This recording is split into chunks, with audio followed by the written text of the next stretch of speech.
The world is not broken. It is working exactly as it was designed. If you are exhausted, if you are working until your eyes burn and your spirit fractures, and yet you are standing in the exact same economic spot you were in 3 years ago, you are not the victim of a glitch. You are the victim of a law so cold, so absolute, and so invisible that 99% of the population lives and dies without ever seeing it. They believe the lie. The great, comforting, sedating lie that has been whispered into your ear since you were old enough to sit in a classroom. The lie that says, if you work hard, you will be rewarded. If you are good, you will be safe. If you follow the rules, the system will take care of you. Look around you. Look at the tired faces on the subway. Look at the brilliant men and women drowning in debt. Look at the people who have done everything right and are still one emergency away from ruin. Does the system look like it rewards virtue? Does money look like it follows sweat? No. Money does not follow effort. It does not follow goodness. It does not follow talent. Money follows position. This is the Machiavellian law of position. And it is the only reason the rich get richer while you simply get tired. The rich do not work harder than you. In fact, many of them work far less. They do not possess a divine spark of intelligence that you lack. They simply occupy a different coordinate in the geometry of power. They are standing upstream. You are standing downstream. And in a universe governed by gravity, no amount of swimming, no amount of praying, and no amount of hustle can force the river to flow backward. Most people spend their entire lives fighting physics. They cup their hands at the bottom of the waterfall, hoping to catch enough water to survive, wondering why the flow is so violent, why it crushes them. They never look up. They never see that the person at the top has simply built a dam. That person is not cupping their hands. They are directing the flow. They are not working against the water. They have positioned themselves so that the water works for them. If you want to change your financial reality, you do not need more discipline. You do not need to wake up at 4 a.m. You do not need to grind until you break. You need to stop moving. You need to look at the map, and you need to understand that you are fighting a war from the bottom of a hill against an enemy who owns the high ground. Today, we are going to dismantle the illusion of meritocracy. We are going to perform an autopsy on the concept of hard work, and we are going to look at the world through the eyes of Niccolò Machiavelli, not as a moralist, but as an architect. I am going to show you why you are stuck, not to hurt you, but because the only way to escape a prison is to see the bars. To understand why you are losing, you must understand the difference between creation and capture. This is the fundamental disconnect that keeps the brilliant poor. Society teaches you to be a creator. You are taught to build skills, to create value, to be useful, be the best engineer, be the best writer, be the best doctor, be the best employee. We idolize creation. We worship the value add. But the economic machine does not reward creation. It rewards capture. Creation is the act of generating energy. Capture is the act of harnessing it. Think of a hydroelectric dam. The water in the river is the energy. It is the raw talent, the labor, the movement of the masses. The water creates the force. But the water does not get paid. The dam gets paid. The dam sits still. It is immovable. It is heavy. It does not work in the sense that the water works. It simply is. It occupies a strategic choke point where the water has no choice but to pass through it. By virtue of its position, the dam captures the value generated by the river. You are the river. You are the force. You are the one rushing, moving, eroding yourself against the rocks, generating the power that lights up the cities. But because you do not own the choke point, you do not capture the value. You merely pass through the system, leaving your energy behind. This is why the rich get richer. They are not the water. They are the dam. They focus 100% of their energy on acquiring and holding strategic positions where value must flow. Once they have the position, the accumulation of wealth is automatic. It is structural. It requires no new decision-making. It requires no fresh burst of willpower. This is what Machiavelli meant when he discussed the concept of the state. The state is a structure that survives the ruler. A king may die, but if the throne is positioned correctly, the kingdom remains. The power is in the chair, not the man. If you put a mediocre man in a high-leverage position, he will generate wealth. If you put a genius in a low-leverage position, he will generate wages. Consider the layout of a modern corporation. It is a pyramid of value capture. At the bottom, you have the technician. The technician knows how to do the thing. He writes the code. He fixes the engine. He performs the surgery. He is the creator. His position is execution. His leverage is 1-to-1. If he stops working, his income stops. He is the water. Above him is the manager. The manager does not know how to write the code as well as the technician, but he sits in a position of coordination. He leverages the time of 10 technicians. His leverage is 1-to-10. Above him is the executive. The executive may not know how to do the job at all, but he occupies the position of strategy. He decides where the river flows. His leverage is 1-to-1,000, and above them all is the owner, the shareholder, the capitalist.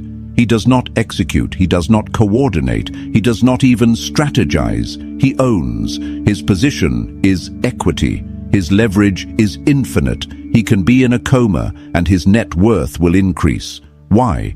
Because he owns the structure that captures the work of the executive, the manager, and the technician. The rich get richer is not a conspiracy. It is a mechanical inevitability of this structure. The output of the thousands at the bottom funnels upward, concentrating at the top. It is an inverted funnel. Gravity works against the many and in favor of the few. If you are angry about this, you are wasting energy. Gravity does not care about your anger. You cannot guilt the river into flowing uphill. You have only two choices: remains the water and pray for a rainy season, or become the dam. Machiavelli wrote extensively about two opposing forces: virtù, skill/strength, and fortuna, luck/circumstance. Modern society has convinced you that virtù is everything. We tell children, get good grades, master a skill, become undeniable. We sell the fantasy that if you are skilled enough, the world will bend the knee. This is the skill trap. You see it everywhere. The brilliant artist who is starving, the genius programmer who is underpaid, the hard-working nurse who can barely pay rent. They have immense virtù. They have skill. They have character. But Machiavelli whispered the dark truth 500 years ago. Virtù without occasione, the occasion/position, is wasted. Talent is meaningless in a vacuum. A master swordsman is useless if he is standing in a room where the battle is decided by gunpowder. A brilliant orator is silent if he is standing in a room with no audience. The rich do not obsess over skill. They obsess over the occasion. They obsess over placing themselves on the terrain where their smallest actions have massive consequences. They understand that position multiplies skill. Let's do the math of your life. Outcome equals skill plus effort times position. If your position is 0 or near 0, it doesn't matter if your skill and effort are 100. 100 plus 100 times 0 equals 0. This is the tragedy of the working class. They are maxing out the variables in the brackets. They are increasing their skill. They are doubling their effort. They are burning out, but they are multiplying it by a structural 0. They are digging a hole in the middle of the desert, hoping to find water simply because they are good diggers. The rich man finds the spring first. He may be a terrible digger. He may use a rusty shovel. He may work for only 10 minutes. But because his position is right, because he is standing on the water, he wins. 10 plus 10 times 1,000 equals 20,000. This drives the moralist insane. It's not fair, they scream. He's lazy. He's stupid. He doesn't deserve it. But the market is not a moral judge. The market is a mechanism. It does not ask who worked harder. It asks, where is the value being captured? And here is the hardest pill to swallow. The system punishes you for your reliance on skill. Why? Because skill is difficult to scale. It is tied to your time. It is tied to your physical body. If you are the best surgeon in the world, you can still only save one patient at a time. Your position is limited by biology. The owner of the hospital, however, does not need to cut. He needs to position the hospital in a wealthy district, negotiate contracts with insurance companies, and hire you. His position is scalable. Yours is not. As long as you pride yourself solely on your hard work, you are locking yourself into a cage. You are wearing your exhaustion like a badge of honor. I worked 80 hours this week. To the Machiavellian, that is not a boast. That is a confession of strategic failure. It means you had to use 80 units of energy to achieve a result that someone in a better position achieved with a phone call. It means you are inefficient. It means you are fighting gravity. Stop being proud of your suffering. Suffering is not a currency. The bank does not accept your sweat. Let's go deeper into the psychology that keeps you downstream. Why do most people refuse to move? Why do they cling to low-leverage positions even when they see the math? Because the bottom is crowded, and crowds feel safe. There is a psychological comfort in being part of the struggle. When you are a worker, you have camaraderie. You have a shared enemy, the boss, the system, the government. You have a script. You know what you are supposed to do. Show up, do the work, go home, complain. Moving upstream requires you to step into the void. To change your position, you must leave the herd. You must step away from the comforting narrative of fairness. You must accept that the world is cold, architectural, and indifferent. Most people would rather be poor and morally superior than wealthy and structurally responsible. They love the narrative of the underdog. We love movies where the scrappy poor kid beats the rich system through heart and grit. We love it because it validates our delusion. It tells us that our position doesn't matter, only our spirit does. But in the real world, the underdog usually loses. In the real world, Goliath squashes David 99 times out of 100 because Goliath has reach, armor, and mass. The rich do not play the underdog, they play the house. They understand that wealth is not a battle, it is a siege. You do not run out and fight, you build walls. You control the supply lines. You wait. This requires a fundamental shift in how you view yourself. You must stop viewing yourself as a worker and start viewing yourself as an asset allocator. Even if you have no money, you have time, you have attention, you have energy. These are your assets. Most people allocate these assets into labor. They sell them wholesale. The outlier allocates them into leverage. They spend their time building things that work for them. They spend their energy securing relationships, which are just access to other people's positions. They spend their attention finding the cracks in the system where value is leaking, so they can place a bucket underneath. This is the concept of strategic laziness. Bill Gates did not write every line of code for Windows. He positioned himself between IBM and the operating system. He captured the license. He owned the toll booth. Rockefeller did not drill all the oil. He bought the refineries. He realized that the drillers were the risk takers, the gamblers. They could hit a dry well and go broke, but if they struck oil, they had to refine it. He positioned himself at the bottleneck. He controlled the flow. This is the secret. Find the bottleneck. In every industry, in every market, in every career path, there is a bottleneck. There is a specific point where the flow of value is constricted.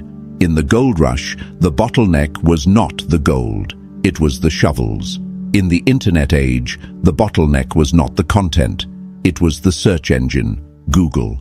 In the influencer economy, the bottleneck is not the talent, it is the algorithm, attention. If you are the content creator, you are the water. If you are the platform, you are the dam. Ask yourself right now, where do I stand in relation to the bottleneck of my industry? Am I the one trying to squeeze through the hole, or am I the one standing at the gate charging a toll? If you are trying to squeeze through, you will always be tired. You will always be competing, because everyone is trying to squeeze through. The law of position states, competition is for those who cannot build a monopoly, and monopolies are born from position. So, why haven't you moved? It is not just because you didn't know. It is because the system has placed 3 invisible tripwires to keep you stationary. These are the psychological traps that ensure the rich get richer and the poor stay busy. 1. The sunk cost of identity. You have spent years building an identity around your suffering. You call yourself a grinder. You pride yourself on your endurance. To move positions, you have to kill that version of yourself. You have to admit that your hard work was, in many ways, a mistake, a misallocation of energy. The ego hates this. The ego would rather be right and poor than wrong and rich. You cling to your degree because you spent 4 years getting it, even if the degree is leading you to a dead-end position. You cling to your industry because it's what I know, even if the industry is dying. The rich have no loyalty to their past. They have loyalty only to the future. If a position is no longer advantageous, they abandon it. They are fluid.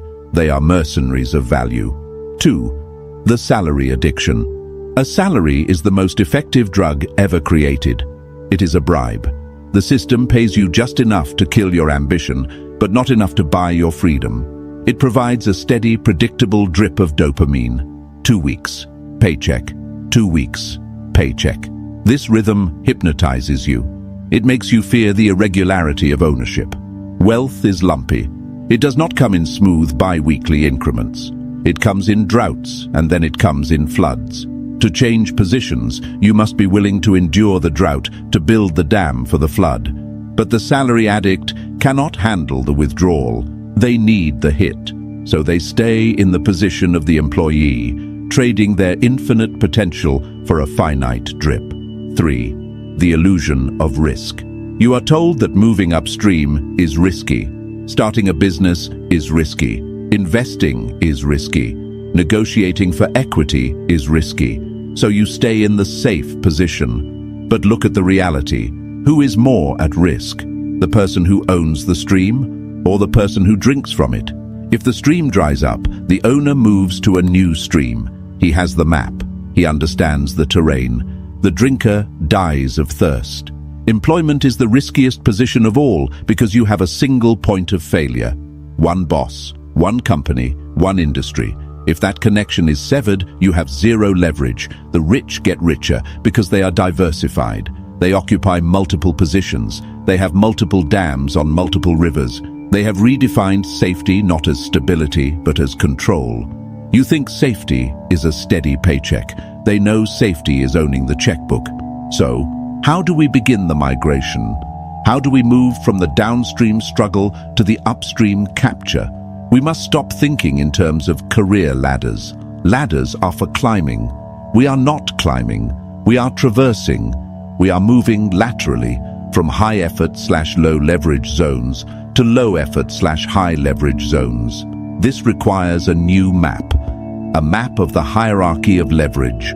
Most people think the hierarchy is intern, junior, senior manager, VP, CEO. That is the hierarchy of the farm. It is just different levels of livestock.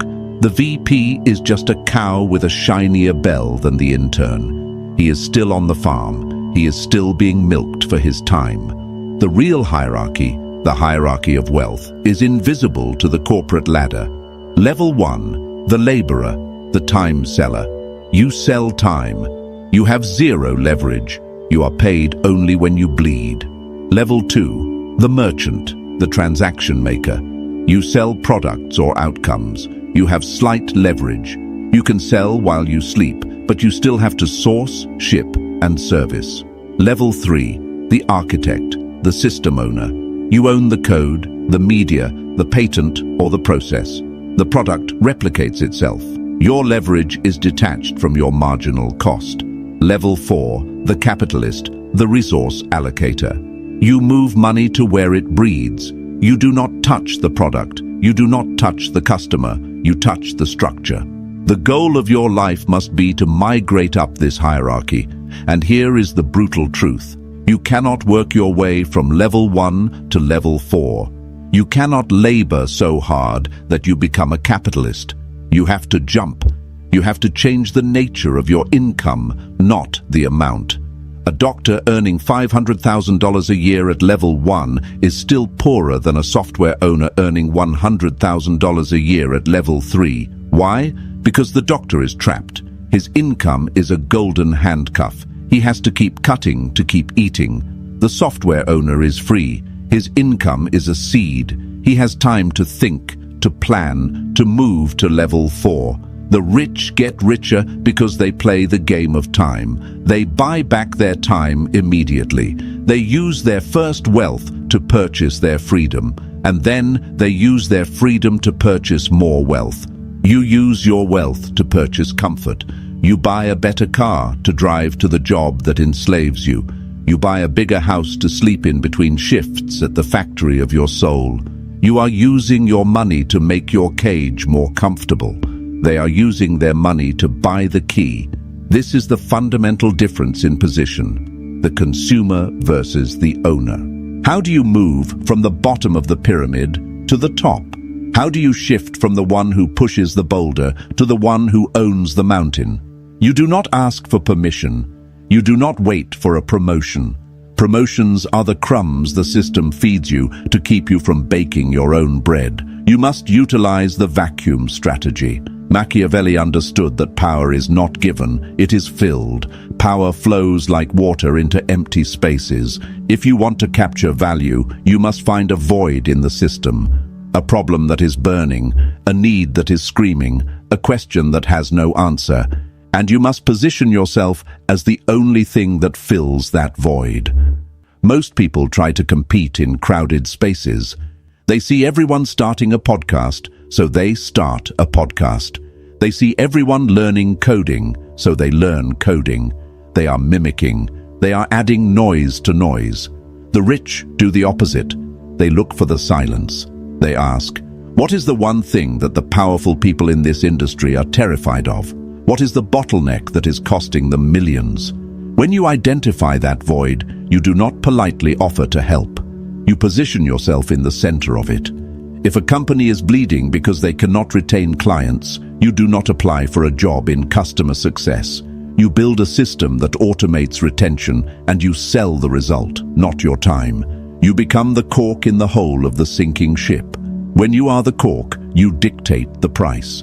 The captain does not negotiate with the cork. He pays whatever it costs to stop the drowning. This is the essence of position. It is about leverage through necessity. If you are nice to have, you are poor. If you are necessary for survival, you are rich. Look at your current role. If you disappeared tomorrow, would the organization collapse? Or would they just be annoyed for 2 weeks while they hired a replacement? If you are replaceable, your position is weak. And because your position is weak, your income will always be capped by the market rate of your replacement. To get rich, you must become a structural necessity. You must wrap your hands around the cables that keep the lights on. You must own the relationship, the data, the process, or the access that no one else has. Create a vacuum that only you can fill. And then, wait. Let the panic of the market drive the value to you. If you cannot own the asset, if you cannot build the dam yet, then you must execute the gatekeeper protocol. This is the fastest way for the have-nots to become the haves. In every system, there are 2 types of power players, the owners and the gatekeepers. The owner holds the gold. The gatekeeper holds the key to the vault. You may not have the capital to be the owner yet, but you can position yourself as the gatekeeper. You can become the bridge between the problem and the solution. Real estate agents are gatekeepers. Investment bankers are gatekeepers. Talent agents are gatekeepers. They produce nothing. They create nothing. They simply stand between the buyer and the seller and demand a toll for passing through. This offends the purist. The purist says, they are parasites. They add no value. The Machiavellian laughs. He knows that access is value. In a world of noise, the person who curates access is king. If you know the 3 people that a billionaire needs to meet, you are effectively a billionaire by proximity. If you control the newsletter that 10,000 buyers read, you control the sales of every product in that niche. You do not need to build the product, you just need to own the audience. Stop trying to be the genius inventor. Be the person who introduces the inventor to the investor. Be the person who connects the audience to the offer. Position yourself at the intersection. Picture a busy intersection in a city. You don't need to build the cars. You don't need to pave the roads. You just need to be the guy who puts up the billboard. The traffic is already there. The energy is already flowing. You are just capturing a slice of it by standing in the right place. This requires you to shift your focus from how do I work harder to who do I know and where is the attention flowing. Attention is the oil of the 21st century. Whoever controls the flow of attention controls the flow of money. If you are writing code in a basement, you are labor. If you are deciding which code gets featured on the App Store, you are a gatekeeper. Always seek the gate. The final barrier you must break is your understanding of risk. The poor are terrified of losing what little they have. The rich are terrified of missing out on what they could have. This difference in psychology creates a difference in position. The poor cling to the shoreline. They view the ocean as a threat. What if a storm comes? What if I drown? So they stay on the sand fighting for scraps. The rich build the ship. They view the ocean as a highway.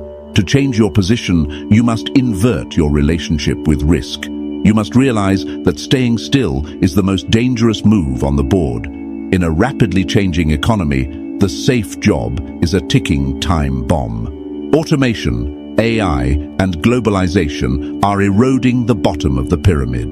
The water is rising. If you stay downstream, you will drown. The only safety is in elevation. You must be willing to risk your current comfort to purchase your future leverage.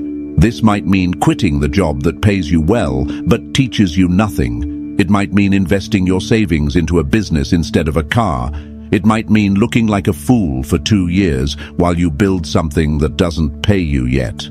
Machiavelli wrote, "It is better to be impetuous than cautious, for fortune is a woman, and if you wish to keep her under it, is necessary to beat and ill-use her." He meant that the world yields to aggression. It yields to those who move with conviction. The universe hates hesitation. It punishes the timid. If you are waiting for a guarantee, you will wait until you are dead. There are no guarantees in the law of position. There are only probabilities. And the probability of getting rich while trading time for money is 0. The probability of getting rich by owning equity, by controlling leverage, by positioning yourself upstream. It is not 100%, but it is the only game where the math works. You have to place a bet. You have to bet on yourself, not on your ability to work hard. Everyone can do that. You have to bet on your ability to see the map, to spot the high ground, and to take it before someone else does. When you finally shift your position, something strange happens. You stop being tired. The chronic exhaustion that has plagued you for years, the feeling of pushing a car uphill, vanishes. Suddenly, you are driving the car. You are still working, maybe even working long hours, but the friction is gone because now your effort is compounding. Every hour you work builds a system that will work for you tomorrow. You are no longer renting your life, you are building equity in it. The bitterness dissolves. You stop looking at the rich with envy and start looking at them with understanding. You see the game for what it is. It is not personal, it is just mechanics. You realize that you were never not good enough. You were just standing in the wrong place. It is like finding the light switch in a dark room. You spent years stumbling, bruising your shins, cursing the darkness. You thought you were clumsy. You thought you were blind, but you were just in the dark. Position is the light switch. Flip it.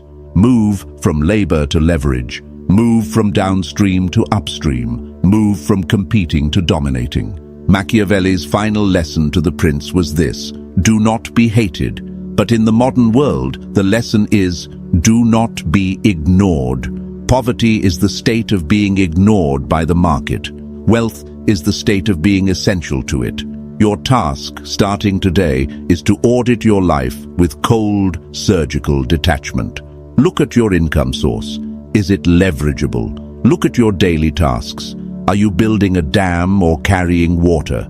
Look at your industry. Where is the bottleneck? If you cannot answer these questions, you are the prey. The predator knows exactly where he stands. The predator knows the terrain better than the prey. You must become the predator of your own destiny. You must hunt for the high ground, because the water is rising, and only those with position will float. But once you have the position, once you have the money, a new danger emerges. A danger far more subtle and far more destructive than poverty. Most people think getting rich ends the war. They are wrong. Wealth just changes the battlefield. Once you have the crown, everyone wants to take it. The wolves do not stop coming, they just change their clothes. They come as friends, they come as lovers, they come as partners. How do you protect the fortress once you have built it? How do you spot the traitor who is already inside the walls? That is the art of Machiavellian defense, and it is a game of shadows that few survive. We will discuss that next time. If this opened your eyes, understand this is only what I can show publicly. There are videos I cannot upload for everyone. There are aspects of dark psychology that I simply cannot discuss publicly on YouTube without being censored or demonetized. The algorithm suppresses the most powerful information. Those exist behind the join button. If you're still here, you're not like the others. Subscribe if you haven't. But if you want what's hidden, click the join button and step into the architect level. You will unlock exclusive, uncensored videos that dive into the deepest parts of the human psyche. Most won't. That's the point.